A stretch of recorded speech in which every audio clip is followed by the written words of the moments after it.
Hi friends. So what an amazing match today between Nadal and Medvedev. 21st Grand Slam title for Nadal. And for the first couple of sets, I have to give credit to Medvedev. He played unbelievable.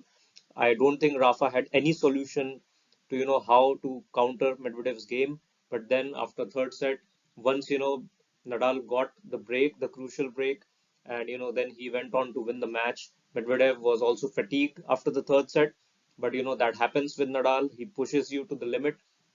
Amazing end to the Australian Open, and quite I mean, I called out in my previous video that Nadal is going to win in 5 sets, but seriously, I did not expect this comeback from Nadal. That was an amazing comeback. I think that is the greatest comeback from Nadal ever that he has played. Given the fact that he suffered so many injuries the last year, he had to go through surgeries. He suffered COVID as well last month, and after that, not having that much match practice, he was able to perform at this level against a very very quality player like Medvedev. I think hats off, amazing performance from Nadal, and that is one of the most memorable victories ever for Nadal. So looking at the stats, I mean, there's not much difference between the two players. One would have expected that Medvedev would have more aces. His serve was one of his greatest weapons. So 23 aces, you can see double faults are equal. First serve percentage also very good for Medvedev, 70%. I think Medvedev had almost for throughout the match, I think he had control over Nadal. But after third set, when he started getting fatigued and he had those many break points which he failed to convert, that really gave the edge to Nadal. Nadal then knew that maybe, just maybe, I have a chance if I hang on for some time. And then once he got the break in the third set, then there was no looking back. Even after that, I would say it was a really close match. But then Nadal had the inspiration, and he had the belief. Once Nadal has the belief that he can win the match, then it's very very difficult for any other opponent, apart from Djokovic, to maybe beat Nadal at this stage. And that was the case. In the third set, if you see Nadal, he was down and out. You could see his expression. He was, shaking his head. He was not able to hit his forehand, backhand, many unforced errors. And it just looked like, Medvedev had to just put in the final shot in the third set, but he failed to do so. And that is what the opportunity, Nadal was waiting for. And after that, it happens.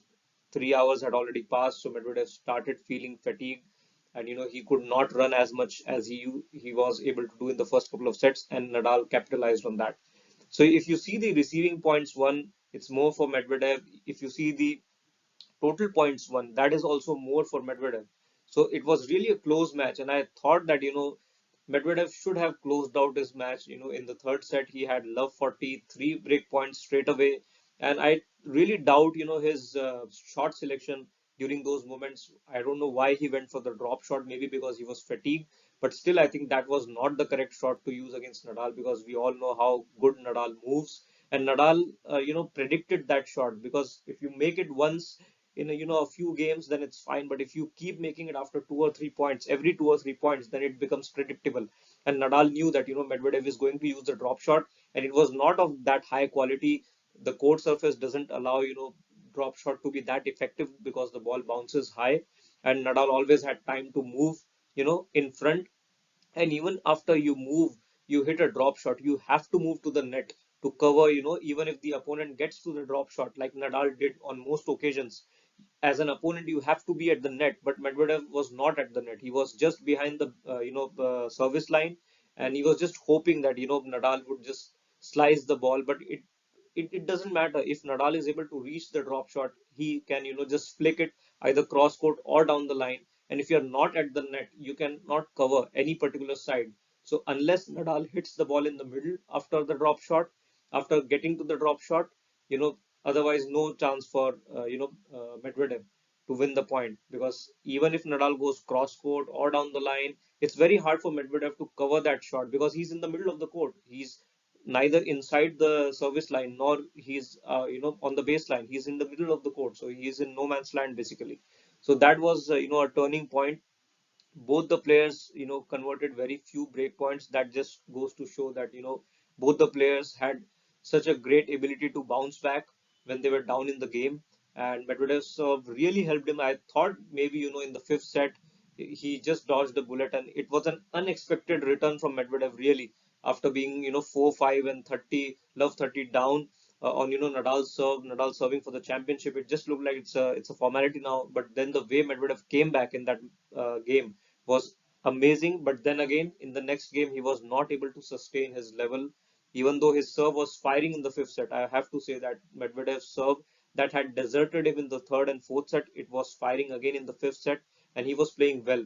But the only difference was that Nadal was also playing really well. And Nadal's shots, like the backhand down the line, the backhand cross court, the topspin backhand, started to really fire, which was not happening, for the first 3 or 4 sets. And I think that was a very, very big difference, because, Medvedev was now not comfortable to go to Nadal's backhand, because he knew that, Nadal's backhand down the line and Nadal's backhand cross court is now working. So that's not a go-to shot for Medvedev, and that created a lot of confusion. He had to go to Nadal's forehand, and Nadal's forehand, as you know, is his favorite shot. So really, in the fifth set, Medvedev could not do much. I think Nadal had started playing really well, so Medvedev did not have much options. But I still think that in the third set, Medvedev had a lot of options to close the match, and he would be really disappointed. But he has to understand that the shot selection at crucial moments was the downside for Medvedev. Otherwise, he would have won this match. So let's look at the key factors. I thought, before the match, I had predicted that, if it goes to 4 sets or 5 sets, it would favor Medvedev. And I think that is what everybody thought, because we had seen in this tournament only that, Nadal was struggling after first couple of sets in multiple matches. He was, short of energy, heavily breathing. And, I think in the start of this match as well, I felt that he was really sweating a lot, Nadal, and it looked like he was not in full flight, in full speed. But after third set, when Medvedev's fitness started to drop, then I think it gave some sort of inspiration to Nadal that maybe, if the other guy is feeling it, maybe it's time for me to step up my game. And I think that was a crucial factor. So Nadal's fitness throughout the match was, unbelievable. And I think in the fifth set, he was not missing any shot. He was going down the line with his forehand, down the line with his backhand. He was serving well as well. For the first 3 or 4 sets, I would say Nadal's serve really let him down. He was not finding any first serves. I think it was 30 to 40% first serves in the third and fourth set. But then, in the fifth set, he really backed himself and started making his first serves as well, started winning the points cheaply. Medvedev's fitness drop after third set, I think that was the decisive factor in the match. If you're playing against Nadal, it's quite obvious that, if you stretch Nadal to 5 sets, still there is no guarantee, because Nadal's fitness is, better than almost everyone in the game. So you have to finish the match early. And given the chances that Nadal gave to Medvedev and the expression that Nadal had, he was not able to make any shot basically. He was missing forehands, missing backhands, and, looking at his box. I think Medvedev had a very, very good chance, golden chance to finish off the match in the third set when where he had multiple break points. But again, as I mentioned, it's quite disappointing the shot selection used by Medvedev. It was just a matter of 1 or 2 games. Even if he was not feeling fit, he should have gone for winners, on those specific points so that he could have closed out the match. So I have mentioned drop shot used by Medvedev. That was his weakest shot today, because it was not giving him any reward. And I still don't understand why he kept on, going with that shot. I think only 20 to 30% of the times he was successful with that shot, but still he went on with that shot and on crucial points. So that was definitely not a good tactic against Nadal, who is such a good mover on the court. And when Nadal is not feeling any issues physically, why would you try that shot specifically on the Australian Open court, which where the ball bounces high? Maybe in the French Open it would have worked, but not here. Then the low and short slice by Nadal. I think this was the key shot for Nadal. That was the best tactic that he used, and that actually exposed Medvedev's weakness. If you look at Medvedev's game, and if you compare it with Djokovic, it is quite similar. His forehand is good, his backhand is the best, his serve is ultimate, and he can also volley on the net. So volleying is not the problem, but the problem is the ball when it comes to the no man's land, the approach shot. How do you hit the approach shot when the ball is in the forecourt? I think that is the weakness for Medvedev, and he needs to really work on that. if he is able to improve on that, I think he will be unbeatable and he will definitely win more Grand Slams. But that is one weakness that, everyone else will try to exploit now, having seen that in this match. Now, Nadal was using a low and short slice. It was landing in the middle of the court, just, behind the service line. So any player, any coach would suggest to, hit a good approach shot and finish the point at the net. But because it was slow and low, and Medvedev is, his height is quite good. So it's difficult for him to get down on those balls and control it. And I think Nadal knew that and he capitalized on that. Because Medvedev, you see most of the shots where Nadal used the drop shot or maybe the short slice, Medvedev did not know what to do with that. Sometimes he tried to drop shot it himself to no avail because Nadal was already there near the court, so he could finish up the point. Sometimes he tried to go too too heavy on the shot and missed it, maybe hit it on the net or maybe hit it outside the singles baseline.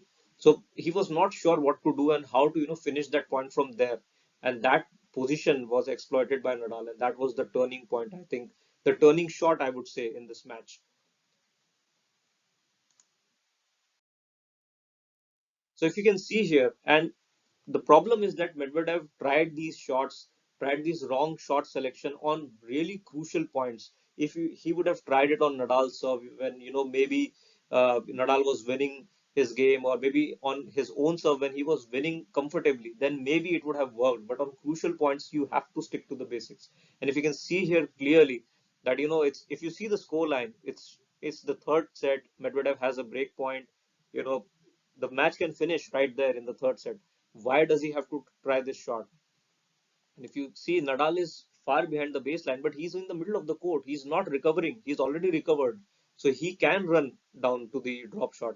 And even if the drop shot is hit, it has to be absolutely perfect. Only then it can make an impact. But if you see, Medvedev tried to hit a drop shot, it landed somewhere here, and Nadal was quite able to get to this shot, and he was able to also win most of the points in this position. So really a bad tactic by Medvedev to use drop shot. Maybe he was using it because he was fatigued, he was injured, but still I think he should have gone for his trusted cross court backhand or down the line backhand with a top spin instead of trying to slice or use a drop shot.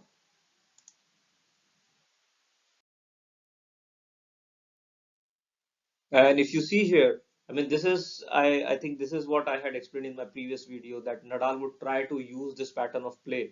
But, Medvedev actually started off really well. If you see his backhand cross court and his backhand down the line, he was just playing like Djokovic. He was neutralizing Nadal's forehand every time he was going, for the backhand down the line. But later on in the match, when, he uh, maybe got tired or something, he was not confident because Nadal was using that slice, slow and low slice.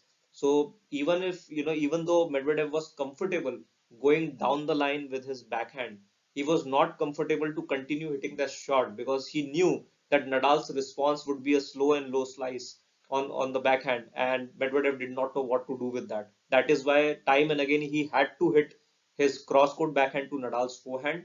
Earlier on, Nadal's forehand down the line was not working. He was not confident. He was not in form, so he was not trying that shot too much.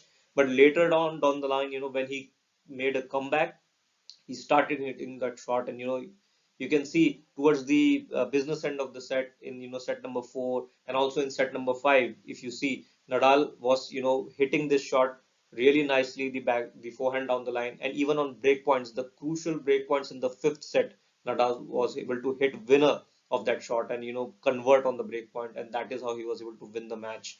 So it's really simple. If you see, when Nadal is out of form, he's not playing well, you have to capitalize. If you know, allow him to stay longer in the match, sooner or later his shots will start to click, and then there is no, looking back for him. So that is why what I think all the opponents have to understand, that, Nadal will also give you chances throughout the match. It's a long match. It's a five-setter. Nadal will have those patches where he will not play well. But if you are not able to convert those chances, then I think Nadal, once he starts hitting this shot, once he gets to know that you have failed to capitalize, then he makes you pay. It has happened against Del Potro, against Zverev, against Federer a lot of times, even against Djokovic. When these guys don't pick their chances, immediately, Nadal's get back, and then there is no looking back for him. He always ends up winning the game and the match. So I think this was one of the key shots. And then again, you see, because Nadal knew that Medvedev is not comfortable in the forecourt. Now Medvedev, I don't know why he was trying his own drop shots, because he was not comfortable. He knew that he would not win the points from there, but still he kept trying that shot, maybe because of the fitness issues. But for Nadal, because Nadal knew that Medvedev is not comfortable in the forecourt, he started using his drop shot, and he was really successful. Most of the points that he hit with this drop shot, he was able to win, because you can see, first of all, the court position of Medvedev is very far, behind the baseline. Secondly, Nadal's position is inside the court, which is really important. So, very appropriate position to hit a drop shot. But the fact is, Nadal was not hitting it, on every point or on every 2 points or 3 points out of desperation. It was not the case. Nadal was hitting it quite selectively on specific points where Medvedev was not expecting it. So that was the key, I think. And if you can see here, this is such a crucial point. It's the third set. It's triple break point for Medvedev. The match and the championship is going to end right there. But still, Nadal tries that shot because he knows that Medvedev would not be expecting it, and he's not comfortable in the forecourt. So even if Medvedev gets to this ball, gets to this drop shot, he will not know what to do with that. And Nadal, because he knows, he's prepared, he will go to the forecourt and try to finish the point there, even if Medvedev gets to the ball, because he will either try to hit another drop shot off the Nadal drop shot, which is again not a good tactic, or else he will try to do something unexpected or extraordinary, and it will not work. So I think this was one of the weakness that Nadal really exposed. And I think this is so there were two turning points. The one turning point, as I mentioned in my previous slide, that the drop shots used by Nadal as well as the drop shots used by Medvedev. I mean, both those shots were actually the key and the turning point. Medvedev should not have used it, and Nadal used this just because he knew that Medvedev does not have any answer on the forecourt. And as you can see, this is the second turning point. Now you can see the score here. It's on serve in the third set. It's 15-30, and Nadal mishits a shot, and again now Nadal not deliberately calling Medvedev forward. He just mishit a shot, and Medvedev just has to put the ball in the court. Nadal is nowhere near the ball. He's still recovering, and it's not like Medvedev has to run, even though it's looking from this screenshot that maybe Medvedev has to run a lot, but it's not. If you see the match, you will find out this was such a choke, such an easy shot for Medvedev. He just had to put the ball in the court, and it would have been 30 all. With Medvedev's serve, I think he would have got a great chance to hold that serve. But because of this shot and this mistake, his confidence, you can understand, his confidence will go down so much because of this simple miss, and it will be 15-40. So couple of break points for Nadal, and out of nowhere, because Medvedev is in the ascendancy here. It's not a pressure point. He has nothing to lose basically. He just needs to put the ball into the play, but he was not able to do that. And that, I think, again, highlights the same thing, that in the forecourt, Medvedev did not know what to do. So that's specifically an area where he needs to work on. And Nadal, kudos to him, full credit to him, that he was tactically spot on, and he was able to adjust quite quickly throughout the match. So after losing first two sets, one would think that maybe the game is over, but not for Nadal. He kept, trying different things, kept trying different shots, and once he knew that okay, this is something which is not working for Medvedev, that is the point where he started to use it more and more.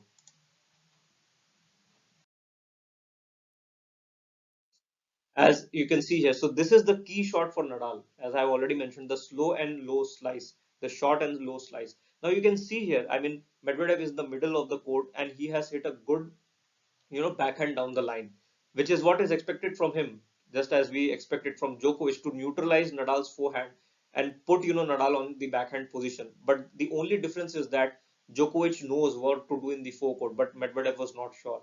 So Nadal was constantly using this shot, and you can see here that it's not a slice, a deep slice or something. It's just a short slice. So deliberately Nadal was trying to bring Medvedev forward, just as in the previous years we saw Federer trying to bring Roddick close to the net, because Roddick was also not sure what to do with the approach shot. and Federer was always ready to hit the passing shot. So it's a similar situation here as well. So if Nadal hits here or here, Medvedev will not be sure actually what to do with that, and that was the thing that mattered in the end. I think this was the best and the key shot for Nadal to hit today, and this is what won him the championship.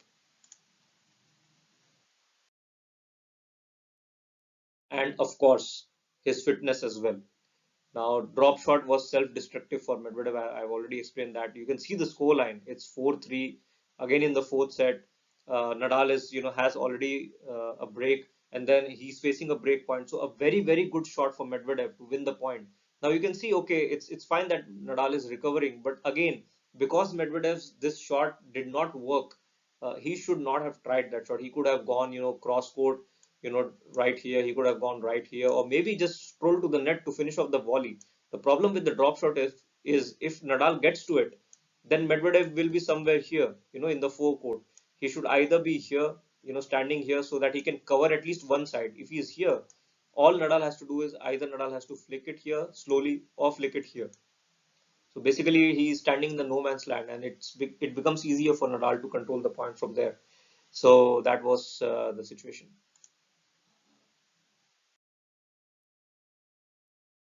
And this is something that happened later on in the match.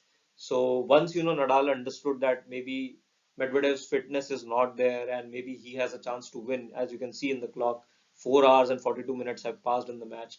Nadal started hitting his backhand really well, and no, I'm not talking about slice backhand, but his cross court and down the line topspin backhands. He really started hitting it well, and then it added up to the discomfort of Medvedev, who was not sure whether he has to go to the Nadal's backhand anymore, and that actually played in favor of Nadal. Medvedev stopped going to Nadal's backhand. He started going to Nadal's forehand more and more, and that is what Nadal wanted because his forehand is the best shot. He could control the shots, control the situation from there, and that is what happened in the end.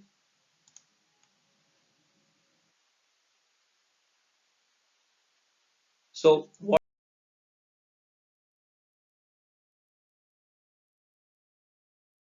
is the significance of this title? I mean, this title is huge. I mean, I have been watching Nadal for past, 17, 18 years, but I think this is one of the most memorable and greatest comebacks from him because, given all the situation, that he went in the previous year, I was really not expecting him to perform this well in the finals of the Grand Slam. Of course, before this match, he played extremely well, but I think Medvedev is a different sort of player. If you compare Medvedev with all the other top 10 players, I think Medvedev is one of the best players. He has already beaten Djokovic last year in the US Open, and I thought he started off really well. It really looked that, he will be able to win it in 3 sets. But that is what, the comeback factor, the ultimate competitor that we call Nadal. He is another testimony for the same title that he got. And, I mean, no one would have expected, even if you look all the, predictions from the commentators, all the experts, everyone thought that, in the third set, the match is over. But Nadal had different plans. He just hung on, and, it's not that he started playing magical tennis. It's just that he stayed there. He tried to create chances, and once he got just one or two chances, he was able to break. That was it. Then after that, Medvedev's fitness, even if the fitness issues were there previously as well, it started to look more and more, uh, impacting because of the scoreboard. Medvedev definitely would have lost confidence because of that break in the third set that Nadal got, and the many chances that Medvedev had, he missed those chances. That would have really taken a toll on Medvedev. So greatest comeback from for Nadal, 21st Grand Slam. He moves ahead of Djokovic and Federer once again, and he has created history. He has also won two both the all the Grand Slams at least twice. So another feat, a good feat achieved by him, and this will also be a good confidence booster for him before the French Open because this actually is his most unsuccessful Grand Slam, I would say, after Wimbledon. Wimbledon, he has lots of issues with the movement, with his knees, and the different style of play. But Australian Open, even though it's a hard court, but it has not Nadal has not been so successful. He has played well, no doubt, but more often than not, in the quarterfinals or semifinals or finals, he does lose at the Australian Open a lot of times. And he is also sort of unlucky. He gets a lot of injuries, in against Silic, if you call against Federer in 2010, against Silic in, I think in 2018, and also against Wawrinka in 2014. So a lot of injuries have happened to Nadal in the Australian Open, and because of which he has not been able to win the title, as well as he has lost a lot of matches. So I think this is one of the greatest comebacks from him, and he will remember this title for a long time. The way he was able to come back 2 sets to love, down, breakpoints down, multiple breakpoints down, and then even in the fifth set, after having taking the break with the winners, I mean he just won the match by himself. There was no letdown by Medvedev in the fifth set. Medvedev was playing well, really well, but Nadal had to hit winners to get the break. And even after trying to serve out at 5-4, 30 love and losing his serve, I mean that would have taken so much disappointment and so much effort for Nadal to still make a comeback after having served for the championship, lost his game, and Medvedev was serving well as well. So even then he was able to break the very next game and take the title 7-5 in the fifth set. So I think a very very good performance from Nadal, unbelievable performance. And I think for Medvedev as well, I would say a very very good performance. Full credit to him. He played really good tennis. His only weakness was the forecourt, that he needs to improve on the approach shot and how to handle the drop shots. I think that is something that he needs to improve on. Rest his game was picture perfect. So again, congratulations to Nadal for this title, and let's hope that he continues to play this way throughout the year, and Djokovic also makes a comeback. Federer also makes a comeback, and let's get all excited then. So thanks for watching.